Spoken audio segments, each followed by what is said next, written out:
O portal Correio do Estado recebe hoje o advogado constitucionalista André Borges, que vai nos esclarecer sobre um assunto muito polêmico, que é a revisão de contrato de veículos. Doutor, obrigado pela participação aqui no portal. Olha, atualmente muitas pessoas brigam na justiça para rever os planos dos juros dos veículos. O senhor considera essa ação uma ação válida na justiça? Vale a pena recorrer a isso? De uns anos para cá, o Poder Judiciário aqui do Mato Grosso do Sul tem decidido muitos processos a respeito desse tema, muito particularmente sobre a questão de juros abusivos em contratos de financiamento de veículos. Boa parte dos processos vem sendo acolhidos pela Justiça Sul-Mato-Grossense, porque alguns bancos, algumas instituições financeiras continuam abusando e deixam de seguir a taxa média de mercado que é divulgada pelo Banco Central. Isso é uma ilegalidade que pode ser contestada no judiciário. Agora, doutor, por exemplo, no ato que a pessoa compra um carro, na concessionária, na loja de veículos, ela assina um contrato. Esse contrato, ele vem todo esclarecido, os juros, as taxas. Esse já não é o meio caminho andado para a pessoa perder na justiça, porque ela já sabia o que ela teria que pagar? Ocorre o seguinte, acima do contrato que a pessoa assina com a instituição financeira, tem uma lei federal que é superior ao contrato. Essa lei federal é o Código de Defesa do Consumidor. O Código de Defesa do Consumidor, lei federal, autoriza a busca do judiciário toda vez que numa situação como esta, inclusive com um contrato assinado, estiver presente uma cláusula abusiva.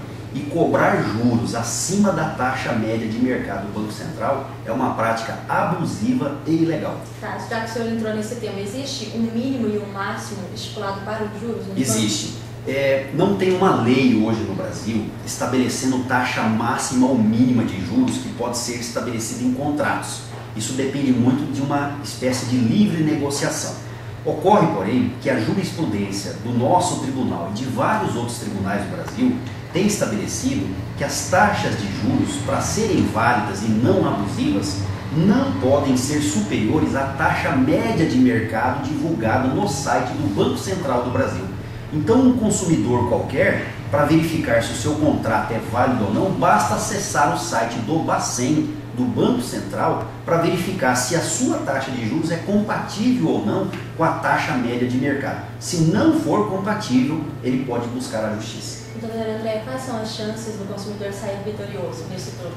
Diante da farta jurisprudência no estado do Mato Grosso do Sul, diante de decisões de tribunais superiores de Brasília, se a taxa de juros deste contrato, desse consumidor específico que nós estamos nos referindo, estiver em desacordo com o que está no site do Bacen, a chance é enorme, acima de 80% de chance de êxito de sagrar-se vitorioso perante a justiça. Mas é que entra então aquela outra questão, se ele já comprou com a taxa devida, muito possivelmente ele não vai conseguir essa revisão de contrato. Então, para não perder tempo, para não gastar dinheiro à toa indo ao judiciário com uma causa perdida, basta que ele faça essa consulta simples. Veja a cláusula do contrato que estabelece a taxa e verifique ela no site do Banco Central do Brasil.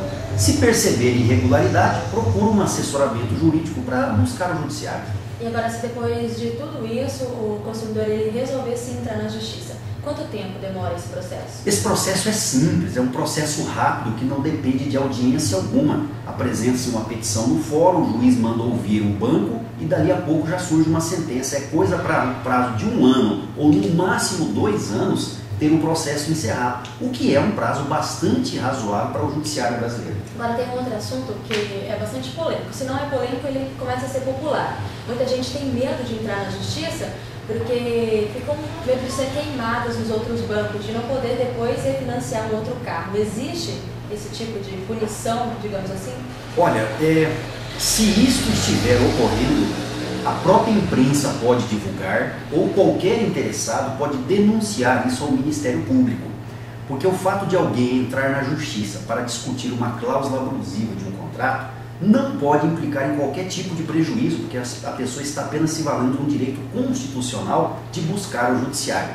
Até onde eu sei, essa prática não existe, mas se ela for descoberta, certamente o Ministério Público irá atuar para coibir esse tipo de situação violentíssima contra o direito constitucional do cidadão. Agora, em relação à busca e apreensão, o consumidor compra o carro, acaba atrasando as parcelas, os juros se tornam abusivos, ele acaba não controlando mais, não conseguindo ficar em dia com as parcelas. E ele acaba passando em cima da busca e apreensão, porque hoje em dia muita gente tem busca e apreensão nos veículos, mas ou esconde ou continua andando, agindo normalmente. Que dica, que conselho, como que a pessoa deve agir nessa situação? O consumidor tem que tomar cuidado nesse tipo de processo, porque nesse tipo de financiamento o veículo é dado em garantia ao banco. Então o consumidor, se vai à justiça para discutir o valor da cláusula abusiva, ele deve tomar precauções. A principal delas, depositar em juízo, numa conta judicial, o valor das parcelas que estão sendo questionadas.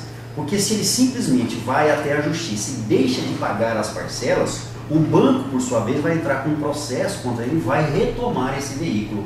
Então tudo depende de um bom assessoramento jurídico para evitar uma surpresa tão desagradável como essa. Vai entrar um acordo também para que não fique pesado para ambas as partes e para que não se torne uma bola de neve no futuro. Né? Sim, os bancos, de um modo geral, estão sempre dispostos a sentar com o consumidor e fazer um acordo, porque também para o banco não é algo interessante levar a discussão para o judiciário.